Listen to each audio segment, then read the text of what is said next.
하나님 말씀 보겠습니다. 사무엘상 4장 1절에서 11절입니다. 사무엘상 4장 1절에서 11절입니다. 구약성경 414면쯤에 있습니다.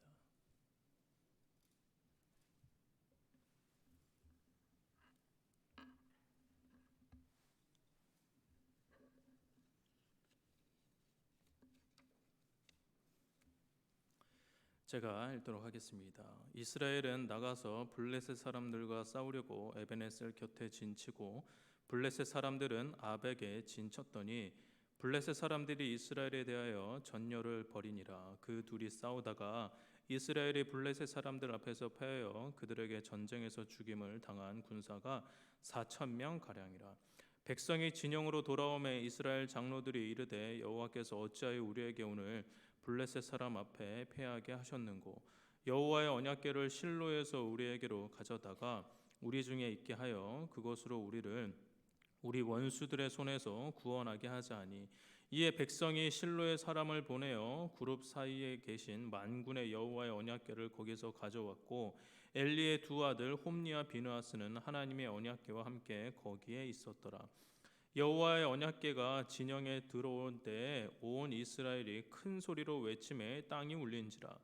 블레셋 사람이 그 외치는 소리를 듣고 이르되 히브리 진영에서 큰 소리로 외침은 어찌 됨이냐 하다가 여호와의 궤가 진영에 들어온 줄을 깨달은지라. 블레셋 사람이 두려워하여 이르되 신이 진영에 이르렀도다 하고 또 이르되 우리에게 화로다. 전날에는 이런 일이 없었도다. 우리에게 화로다. 누가 우리를 이 능한 신들의 손에서 건지리오. 그들은 광야에서 여러 가지 재앙으로 애굽인을 친 신들이니라.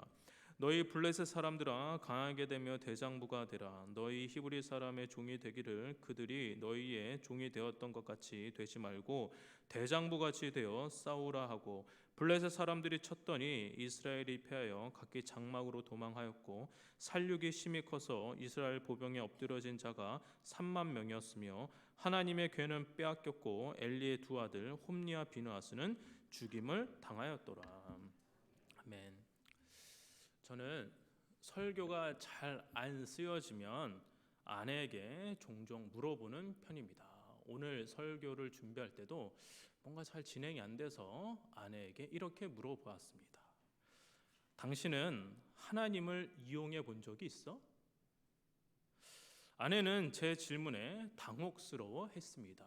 그리고 이렇게 이야기를 했습니다. 하나님을 이용한다는 생각을 한 번도 해보지 않았어. 그것이 가능해요? 라고 말입니다. 아마 여기에 앉아 계시는 성도님들도 마찬가지라 생각합니다. 제가 여러분들에게 하나님을 이용해 보신 적이 있으십니까? 라고 여쭤보면 대부분 하나님을 이용할 수 있다라는 생각조차 하지 않았을 것입니다. 라고 말을 하실 겁니다. 그런데 제 아내가 곰곰이 더 생각하더니 한마디 더 했습니다. 하나님을 잘 모른다면 하나님을 이용하려고 할 것 같아요 라고 말입니다. 그런 것 같습니다. 하나님을 알지 못하면, 하나님이 어떤 분인지 모른다면 인간은 하나님을 자기 입맛대로 이용할 수도 있을 것 같습니다. 오늘 본문이 그러한 내용입니다. 하나님에 대해 무지한 이스라엘은 하나님을 자기에게 유리한 대로 이용하려고 형편없는 일을 벌이고 있습니다.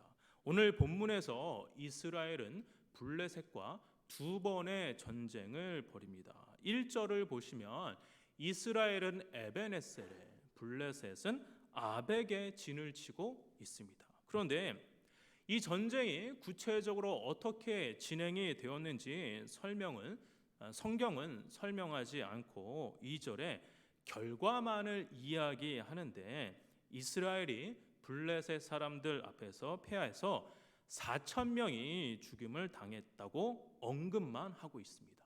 그리고 3절에 이어서 1차전 패배의 원인 분석을 이스라엘 장로들이 합니다. 3절 상반절입니다. 이스라엘 장로들이 이르되 여호와께서 어찌하여 우리에게 오늘 블레셋 사람들 앞에 패하게 하셨는고. 패배 원인을 지금 무엇이라고 이야기하고 있습니까? 여호와여 어찌하여 패하게 하셨나요? 이렇게 물으면서 하나님께서 패배하게 하셨다라고 이야기를 하고 있습니다. 사실 우리도 이렇게 이야기할 때가 종종 있습니다. 믿음의 기업을 이루어 보겠다고 다짐하여 사업을 시작했지만 실패했을 때, 주일 예배도 거르지 않고 성실하게 시험을 준비했지만 시험에 떨어졌을 때, 우리는 이때 어렵지 않게 하나님이 돕지 않으셨어, 하나님이 치셨어, 이렇게 원인을 하나님께 돌릴 때가 분명히 있습니다. 그런데 정말 그렇다고 생각을 하십니까?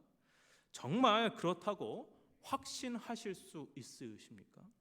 하나님이 주권적인 역사를 가지고 그렇게 하셨는지, 아니면 내가 잘못한 것인지, 혹은 다른 요인이 있는데 내가 못 보는 것인지 사실은 잘 모릅니다. 잘 모른다고 말을 하는 게 정답이다라고 저는 생각합니다. 그렇다면 어떻게 해야 합니까?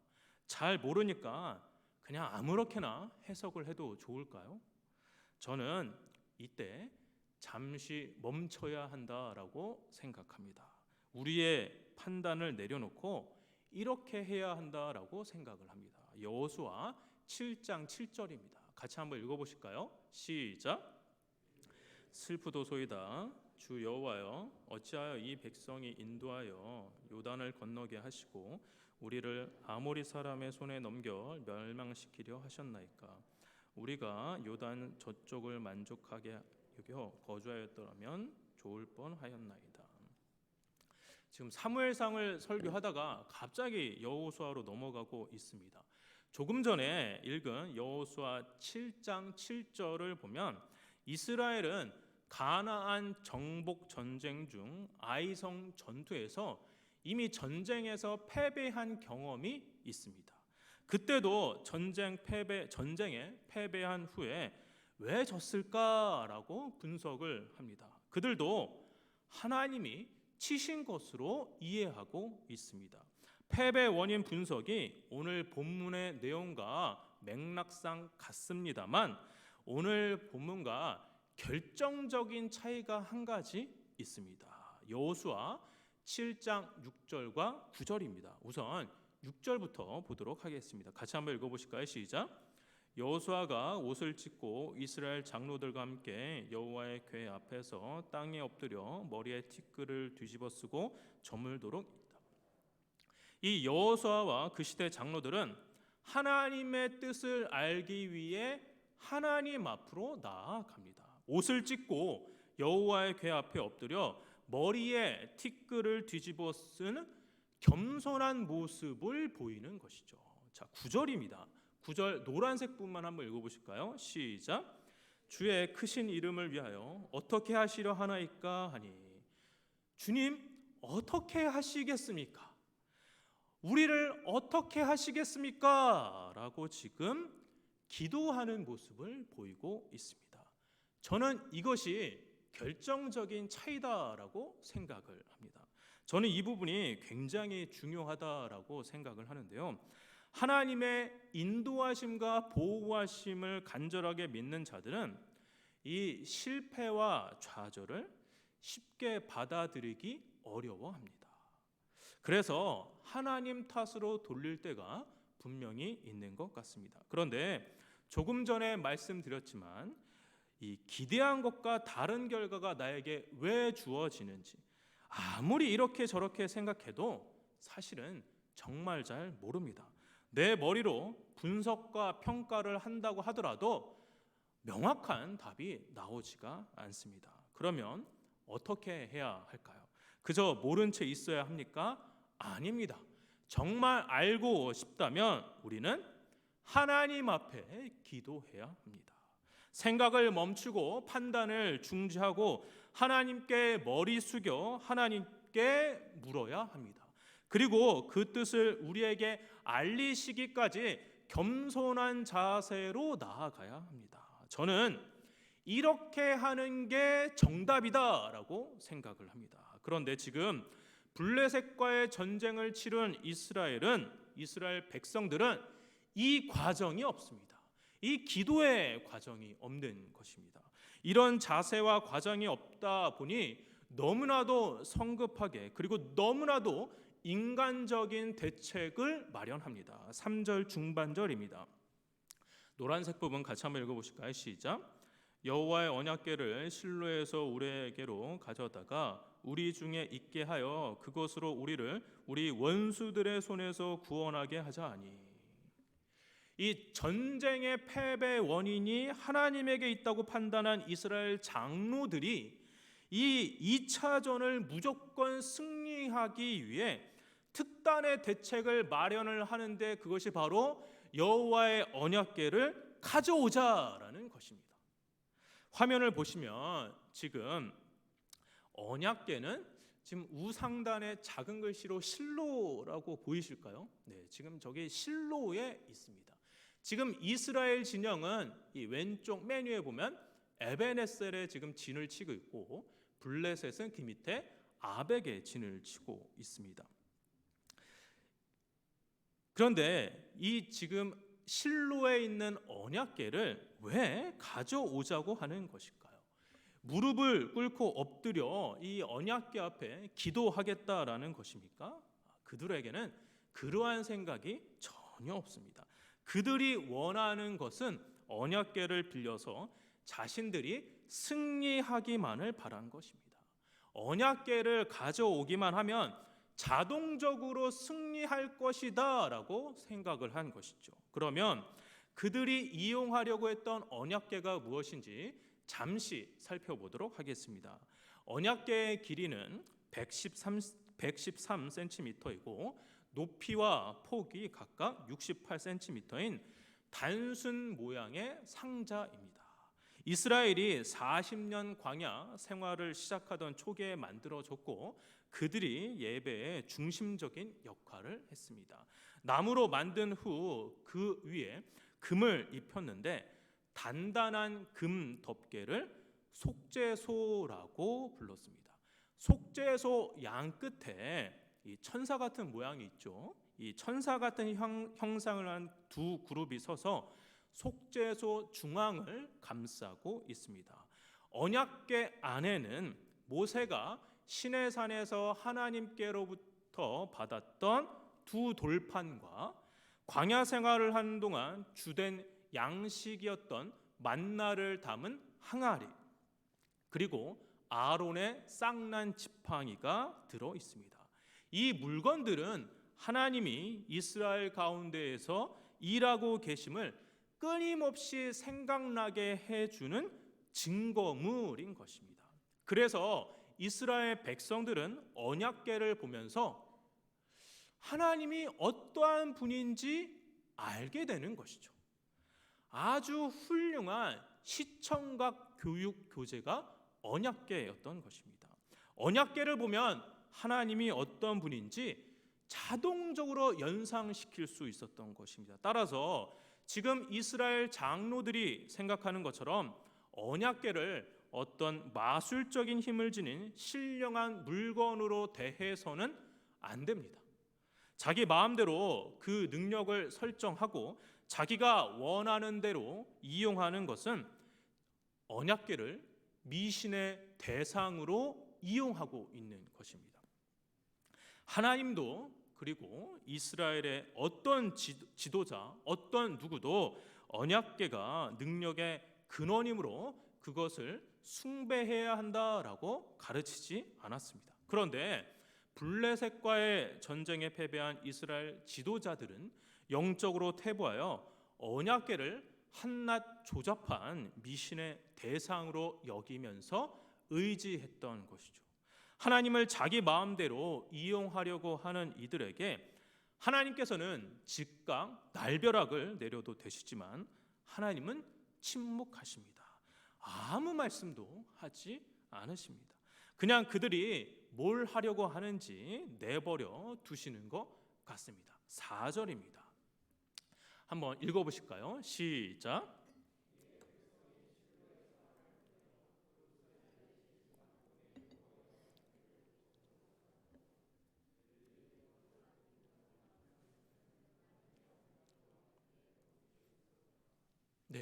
지금 이스라엘 장로들이 원하는 대로 언약궤를 실로에서 자기 진영 에베네셀로 가져온 겁니다.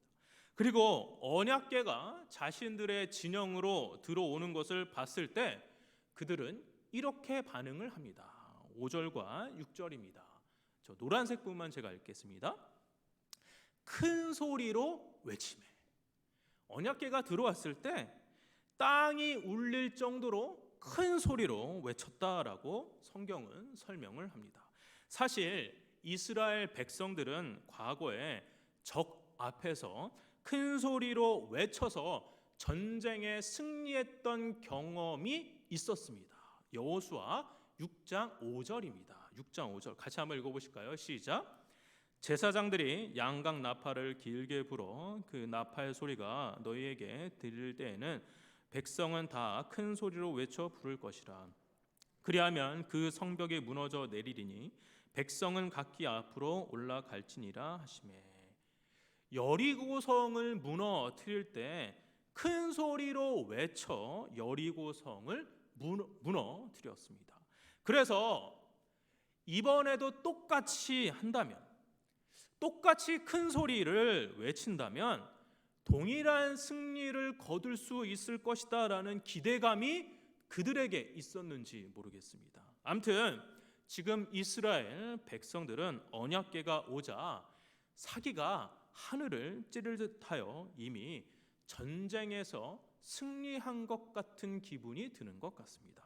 반대로 이스라엘 이 큰 소리를 들은 블레셋 진영의 사람들은 어떤 생각이 들었을까요? 7절을 보시면 노란색 부분만 읽겠습니다. 제가 읽겠습니다. 블레셋 사람이 두려워하여 이르되 신이 진영에 이르렀도다 하고. 지금 이스라엘 백성들과는 정말 대비되는 상황인 것입니다. 이스라엘 백성들은 큰 소리로 환영하며 이미 승리한 것 같은 기분이 들었지만 블레셋 사람들은 두려워하고 있습니다.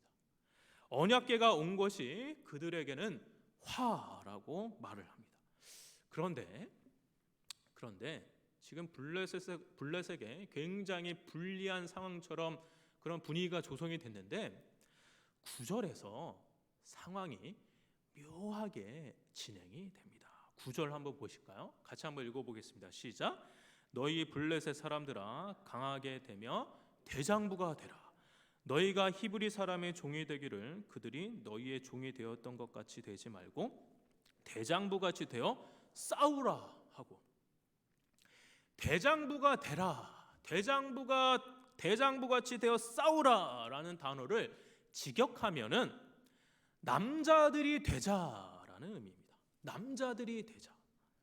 지금 블레셋 사람들이 이렇게 이야기하고 있는 것입니다. 야, 우리 남자답게 한번 싸워보자. 이렇게 서로 힘을 북돋아 주면서 으쌰으쌰 하고 있는 분위기가 형성이 된 것이죠. 언약궤 때문에 자극받아 블레셋 사람들의 전투력이 더 향상이 된 것입니다. 그렇다면 결과는 어떠했을까요? 전쟁에 승리하기 위해 이스라엘 백성들은 이 하나님의 언약궤를 가지고 왔고 언약궤의 자극을 받은 블레셋인들은 지금 단합을 하고 있는데 과연 누가 이겼을까요? 10절과 11절입니다. 노란색 부분 한번 읽어보실까요? 시작. 이스라엘 보병에 엎드러진 자가 3만 명이었으며 하나님의 궤는 빼앗겼고 엘리의 두 아들 홈니와 비느하스는 죽임을 당하였더라. 언약궤를 동반한 이 전쟁의 결과 어떠합니까? 첫째, 이스라엘 보병 3만 명이 죽고, 둘째, 하나님 이 여호와의 궤, 하나님의 궤는 빼앗겼고, 셋째, 엘리의 제사장의 아들인 이 홈니와 비느하스는 죽임을 당했습니다. 이스라엘은 지금 참담한 패배를 경험하고 있는 것입니다. 하나님을 이용하고자 했던 이스라엘 백성들은 참담한 패배를 맞이하고 있습니다. 성문교회 성도 여러분, 저는 하나님의 언약궤를 이용한 이 사건을 보면서 하나님을 이용하면 안 된다, 하나님은 결코 조종될 수 없는 분이다 라는 결론을 어렵지 않게 내렸습니다. 그런데 곰곰이 생각을 해보니까 결론은 분명히 이게 맞는데 이 결론에 도달하지 않도록 먼저 경계하는 것이 중요하다라고 생각을 하게 되었습니다. 그래서 저는 하나님을 이용하지 않기 위해 우리 스스로가 우선적으로 점검하고 경계해야 할 세 가지를 살펴보고 설교를 마무리하도록 하겠습니다. 첫째, 누가 하나님을 이용합니까? 누가 하나님을 이용하고 있습니까?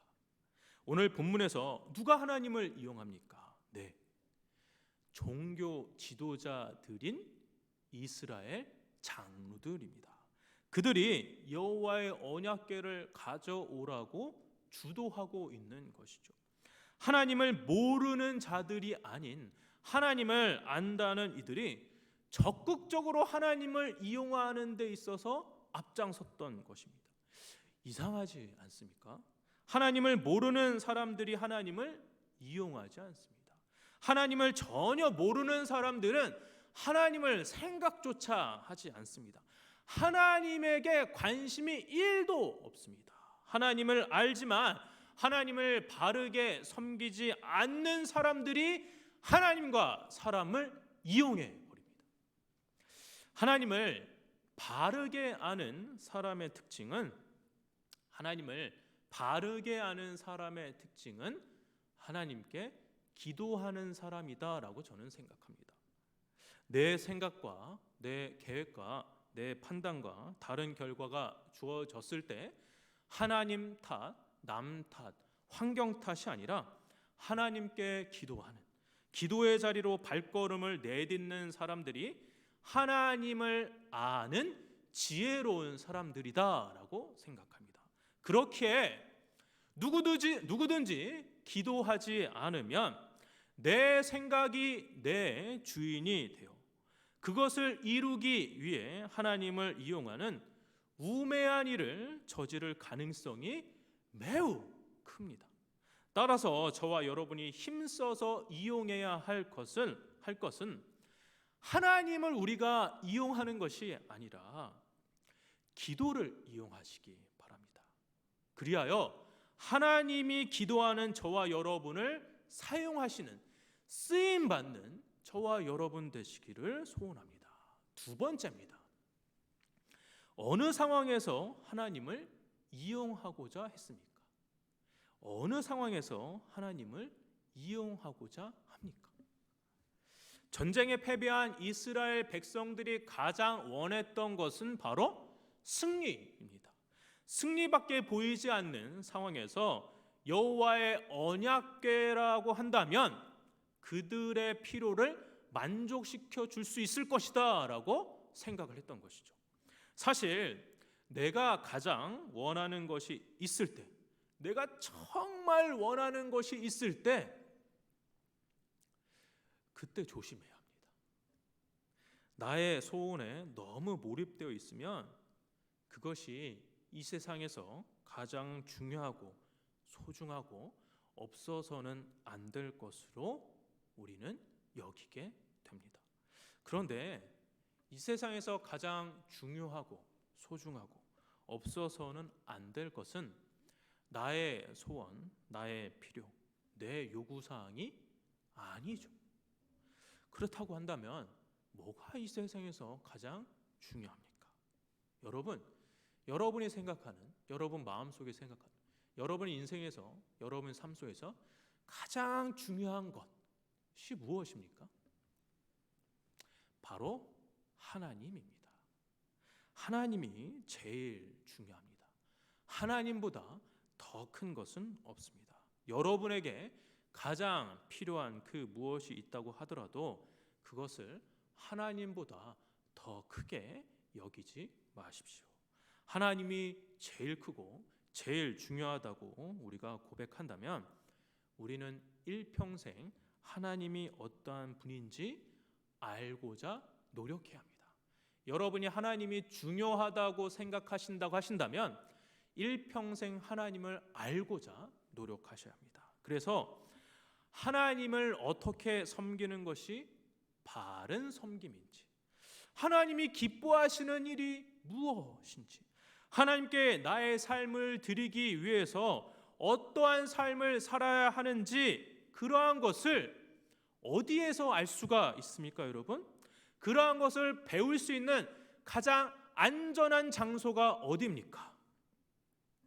하나님을 간절히 알고 싶다고 원하신다면 나의 밋밋한 신앙을 청산하고 나도 하나님을 제대로 알아 하나님의 자녀로 살아가고 싶다고 하신다면 멀리 가실 필요가 없습니다. 이곳으로 오십시오. 성문교회로만 오시라고 하는 것이 아니라 이 땅에 하나님의 말씀이 바르게 선포되고 가르치는 곳인 교회로 오십시오. 물론 가급적 평택 축백동에 있는 성문교회로 오시면 더 좋겠죠. 지금 유튜브로 보고 계시는 타 교회 성도님들 계신다면 저희 교회로 오시기를 축복합니다. 지금 진지한 얘기하고 있는 사람인데, 교회는 하나님을 알 수 있는 최적화된 장소입니다. 만약 여러분이 교회를 멀리 하신다면 여러분은 하나님을 알기가 점점 더 어려워지실 것입니다.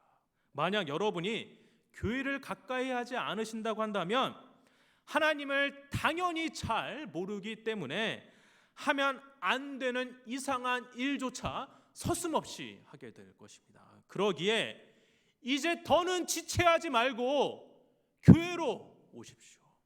여기 계시는 분들은 다 잘 오고 계시는 분들이기 때문에 제가 더 말하지 않아도 되는데, 혹 여러분의 가족, 여러분의 세론, 여러분의 친구, 혹 잘 다니다가 코로나 때문에, 사업 때문에 여러 이유로 잠시 멈춰져 있는 분들에게 다시금 교회에 나가서 하나님 말씀을 듣고 신앙생활을 하자고 권면하시는 저와 여러분 되시기를 소원합니다.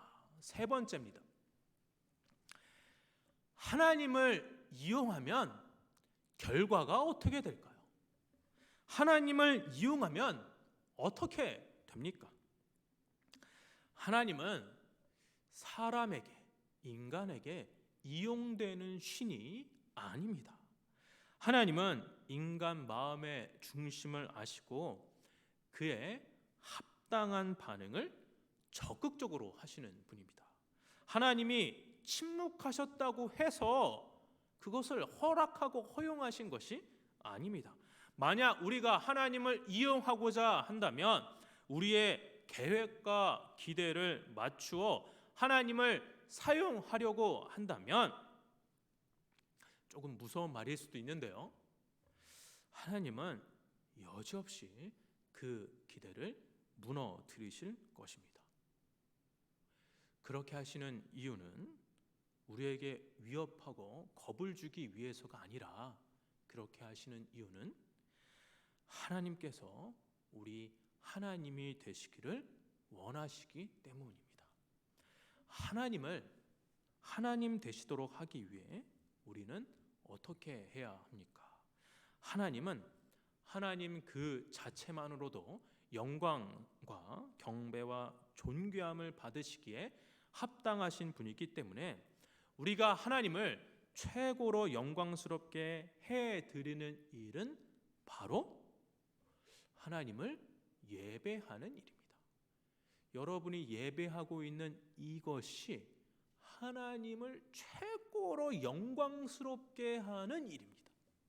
예배 자리에서 하나님을 경배하고 그분을 찬양하며 자신의 죄를 바라보고 회개하며, 또한 강단에서 내려오는 말씀을 통해 아멘하며 따르며 그렇게 살아가는 것이 우리가 할 수 있는 가장 고귀한 일인 것입니다. 즉 예배에 참여하시는 분들은 하나님을 하나님 되게 하시는 분들이며 하나님을 이용하려고 하시는 분들이 아니라 하나님께 쓰임 받고 싶어 하시는 분들이 바로 저와 여러분들인 것입니다.